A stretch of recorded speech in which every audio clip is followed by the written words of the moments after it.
Alright, welcome back to the channel. We're going to take a look at the showroom of the Keystone Clash 2023. I know there's been a lot of talk about it, but I haven't seen a lot of videos of like walkthroughs of it, so let's walk through.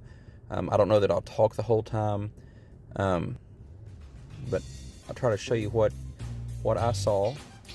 And there was quite a bit of glare or reflection, so in the video you may see other people or myself, or it may be difficult to see the fish at times. But we're in the angelfish category. They had categories for practically every fish and things that weren't fish in this fish show. So you'll see that. And I didn't show everything as far as like every specific entry, because some of them were getting attention by people, or weren't showing, like you couldn't see it. So we moved over to looks like South American cichlids.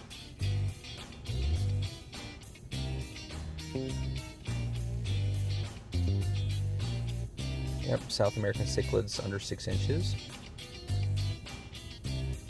I thought those little plastic containers there were pretty neat. A lot of these things that I go to, they use like the little critter keeper things, but these little plastic cages that they use, or tanks they use, were a little different. Here we've got Central American. And that one's got some great color. I like its coloring.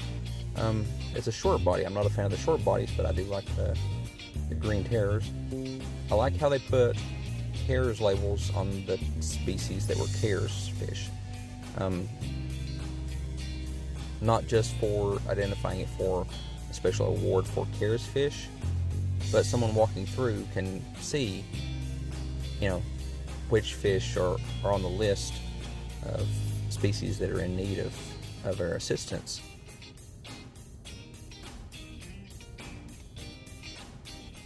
Central Americans under 6 inches.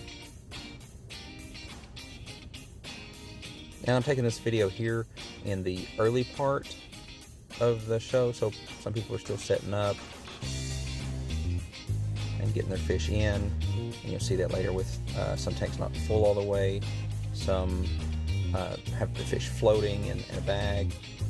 One of Central Americans over 6 inches.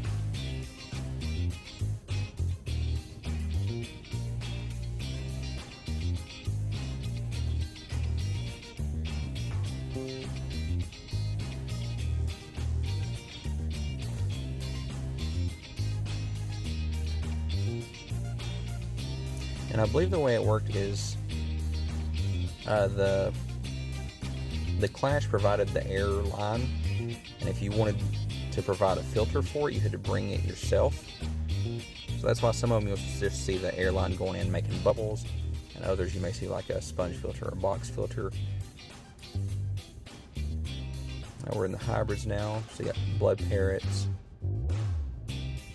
And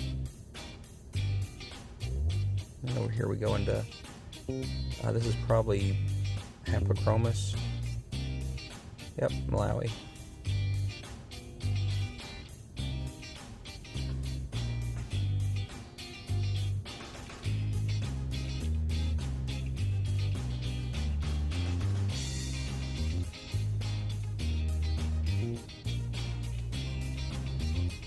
Tropheus.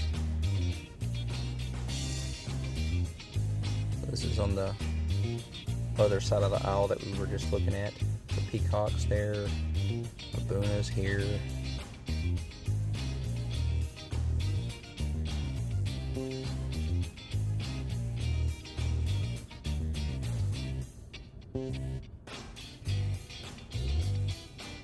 Just a tip, if anybody was to go and enter their fish in a show, I'd suggest making sure that your tank has a lid. A lot of these didn't have lids, and we were walking through, I think it was me, Scuba Steve, and Lefty3213A.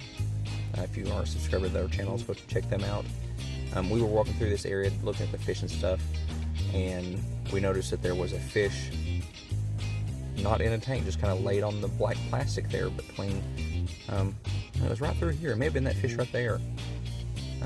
It was laid like between the tank and the plastic container there, not in the water. And knowing that that wasn't good, I said, hey, get it back in a tank. Don't care which one, just stick it in a tank, get it in water. And Scuba Steve scooped it up and put it in a tank, and we notified some of the officials, and I would say saved the fish's life. So we're looking at killifish now, and there was a number of killifish that were mailed in, and they were mailed in for the show, and quite a few of them after the show got put in the auction. So there's a Fundo Panchex Gardneri.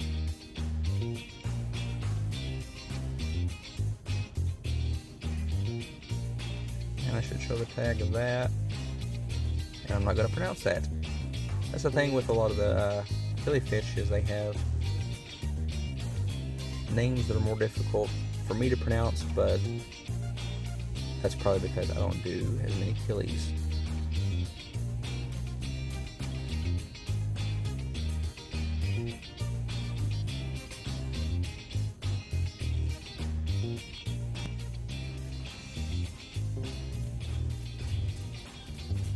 I liked how they had the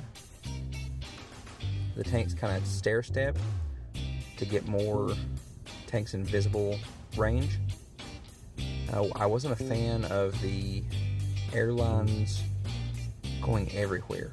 They didn't have really any organization, that they were all tucked away or whatever. So some airlines were going in front of tanks, and some were down the sides of tanks, and as like some were blocking views. So we're looking at some Livebearers now. Iliodon furcidens. There's some guppies.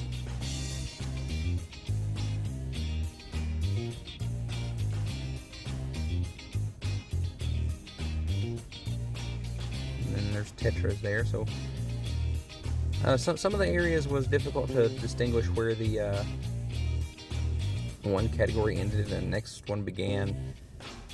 And we're in the Goodeids now, and the majority of the Goodeids are on the CARES list. I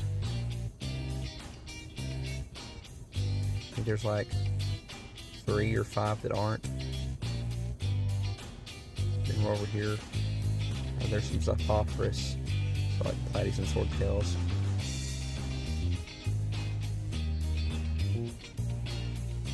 And we saw earlier that they allowed hybrids in. They had a class for hybrids, and they also allow domestic Livebearers in, which like those Xiphophorus up there, they are hybrids, but they're listed in a different category over here in Livebearers.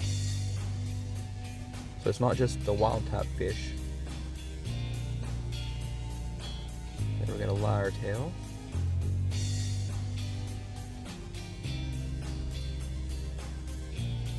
A high fin. I guess they need longer extensions for a lyre tail. It had lyres on it. It had the fin extensions though. Another colorized swordtail.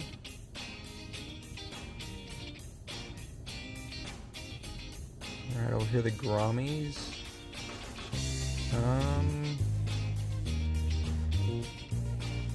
They may not have showed up yet.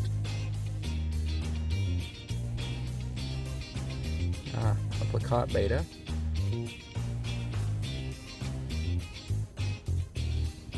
Then they just have that one listed as beta splendens.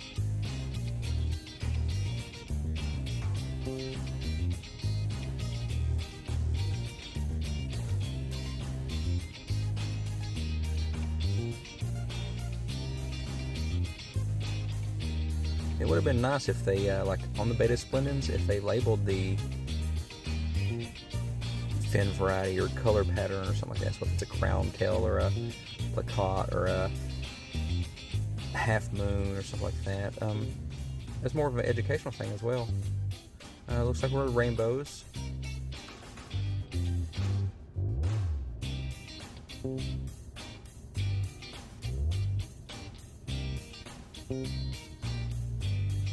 And you can see someone put some plastic over the top of the tanks to make their lid. That's a good idea.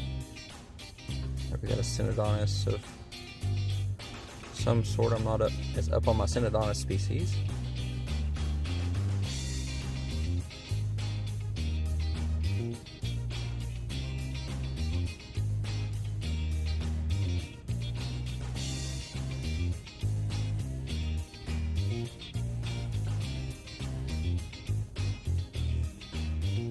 Now there's trying to hide behind the little sponge filter.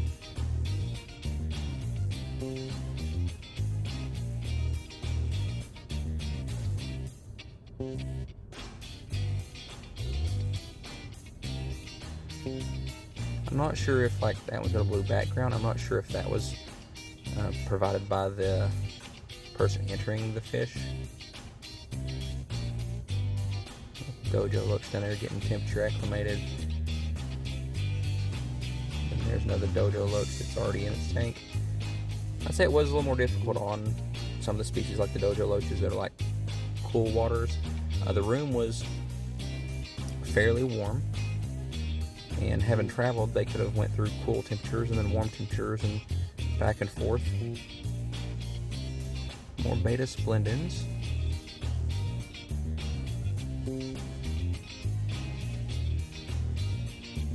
And that was a thing. Another thing is I didn't understand some of the placements of the fish. Like maybe it wrapped around the aisleway and I was going the wrong way or something. But you have like betas on one row, and then you go to the next row and there's betas over there. And you'd have African cichlids, and then you turn around, you got some more African cichlids over there, but you've got grommies in between them. There's a bright little pleco there.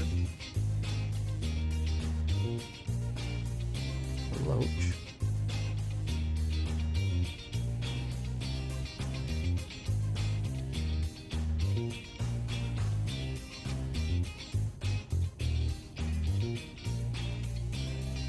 Looks like we're getting into some Corridoras.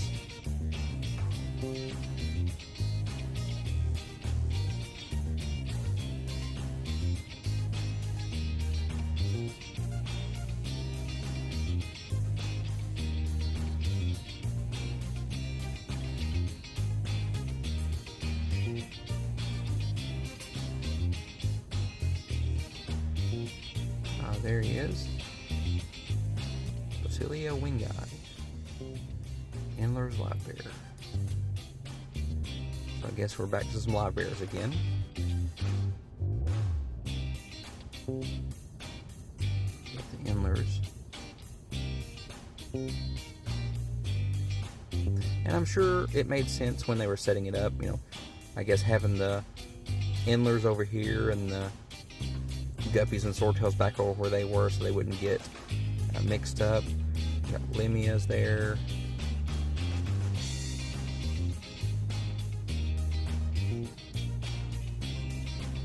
Looks like that was a Molly. There's a blank Molly there. Oh. Swordtails again.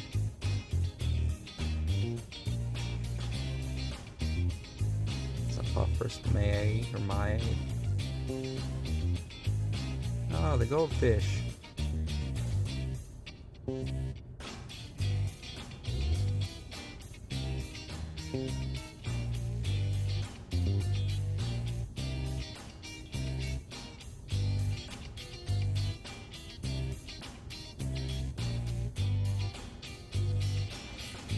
So the Goldfish category is divided up by dorsal fin or no dorsal fin and stuff like that.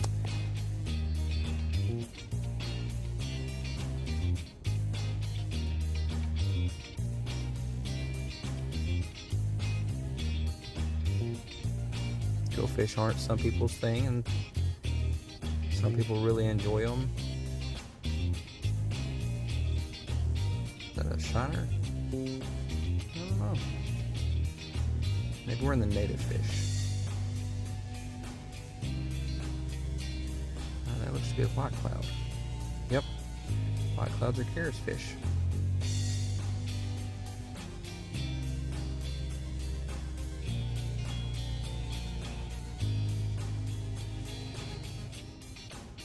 So interesting, that one doesn't have a Keras sticker, but it's a Keras species.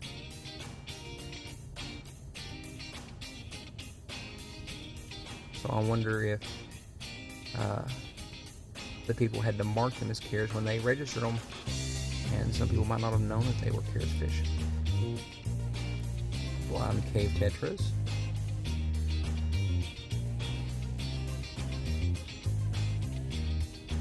Emperor tetra.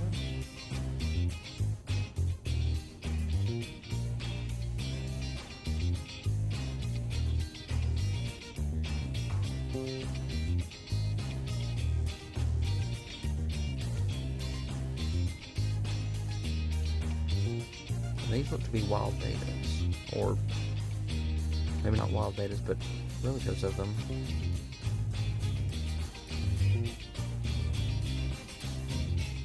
And there's paradise fish. And then over here we got saltwater. So it looks like some clownfish.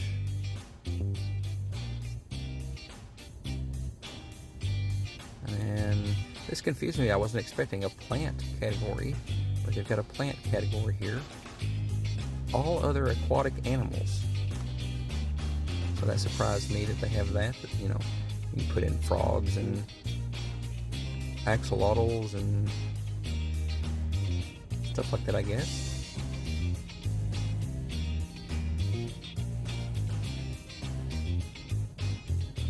Oh, this was the shrimp. Wish they were so small that they weren't showing up on the camera. So I just kind of passed by those pretty quickly. There's more shrimp. You kind of see zooming in there. Now, these are the kind of containers I'm used to seeing at fish shows. Either these, and then up until like a 10 or a 20-gallon tank.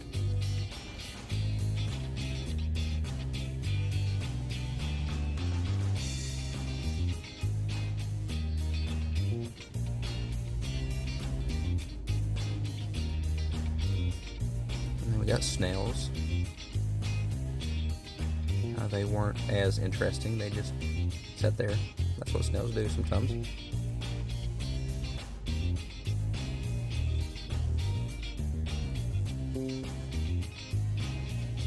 That one, as you can tell, is a big one.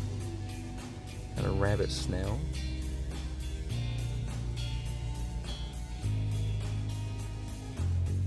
Something else I'm just now noticing, some of the entries are under Latin names and some are under common names and some are a mixed match of the two. Some have both. I guess I was expecting them all to have one or the other.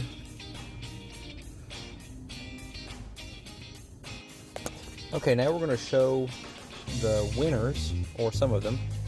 And I like how they put the ribbons on the tanks before the award ceremony. That way, if you can't make it to the award ceremony, you can go see who won. You can, you know, pay yourself if you did enter that, oh, my fish got 3rd place or whatever, that you know to be listening for your name to be called.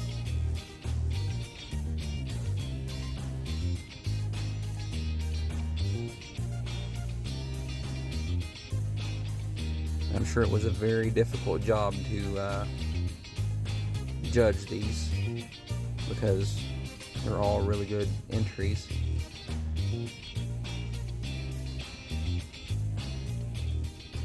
Look at the angelfish there. All 3 placements were right there together.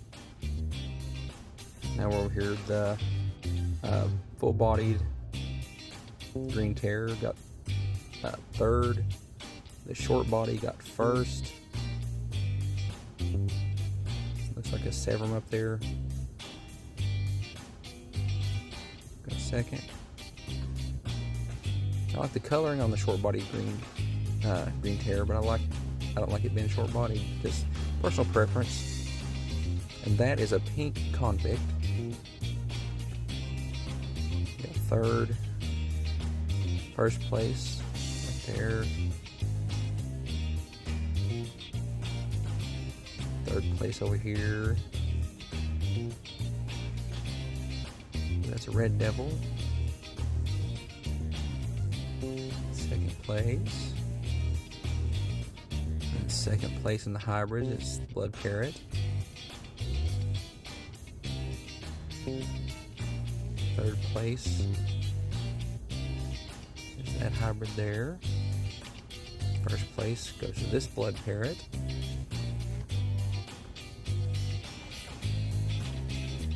And that blood parrot there was the one entered by Scuba Steve. You heard me mention him earlier, and people have been talking about Scuba Steve winning.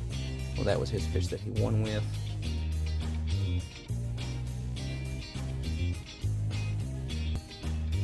And here's the 3D art.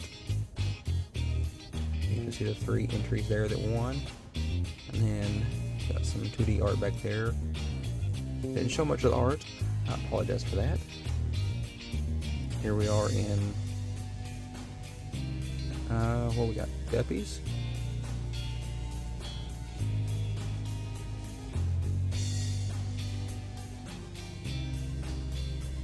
Guppies and Killies looks like together here.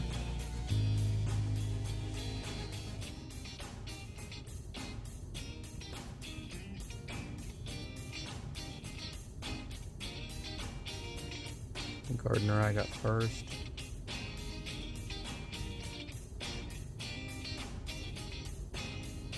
Flagfish.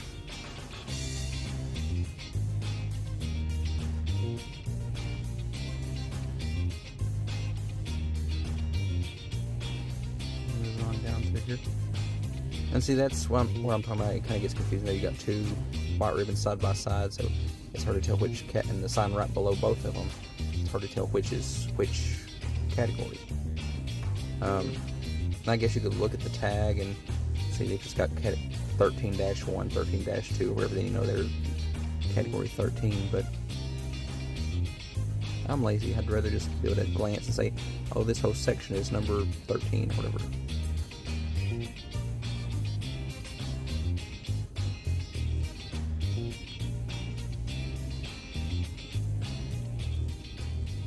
There was a lot of wonderful fish at the show.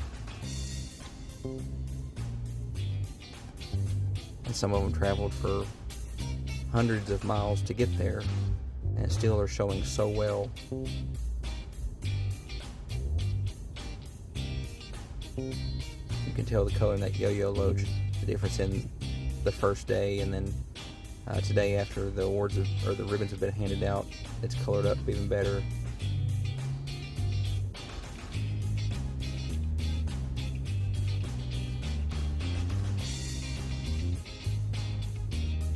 A lot of the fish did find that once the ribbons were on the tanks, that's a good place to hide behind that people can't see me.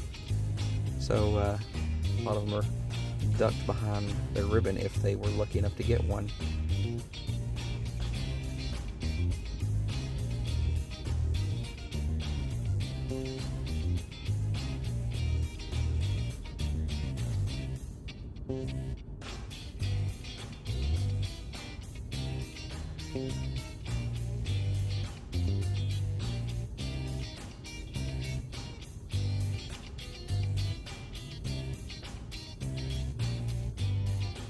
That high fin red velvet swordtail that we saw earlier that I commented was a liar.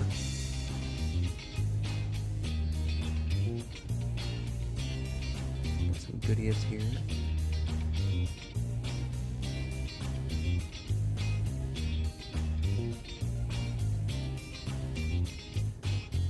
And that dojo loach got second there. This must be behind the ribbon I don't see it. That Synodontis hanging out upside down.